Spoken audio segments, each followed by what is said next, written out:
لسه تيتا جايه ماشي من السوق وجايبه لنا شويه ايه بقى، سبانخ كده من اللي قلبك يحبه اهو، زي ما انتوا شايفين السبانخ احنا بنغسلها طبعا كويس. السبانخ دي بكره باذن الله هنعملها في مناقيش كده، مناقيش بالسبانخ واللحمه المفرومه. بص انا بجيب السبانخ الاول هي والكزبره وبغسلها بنقعها اهو وهصفيها، وباذن الله بكره واحنا بنعمل المناقيش لازم نغسلها كده قبلها بيوم واحطها في المصفى كده في الصف. ماشي. تعالوا بقى نشوف كده الرز اللي احنا عاملينه.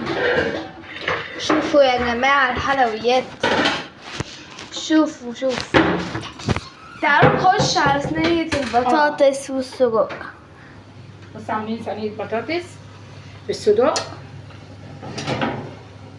احنا يا جماعة لسه اول مرة ظهرنا على السوشيال ميديا، فيا ريت تدعمونا بطاطس بالصدق بصوا كده بأي لايك، جميل ني كده بلايك وفولو.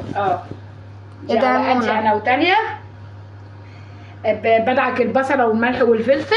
لا انتوا لو عايزين طريقتها بقى يا تيتا مش هنقول دلوقتي، لا ما نقول نقول لهم في طريقتها عشان دي انا عملتها النهارده. نقول لهم في فيديو. ما هو انا بكلمهم في الفيديو اهو.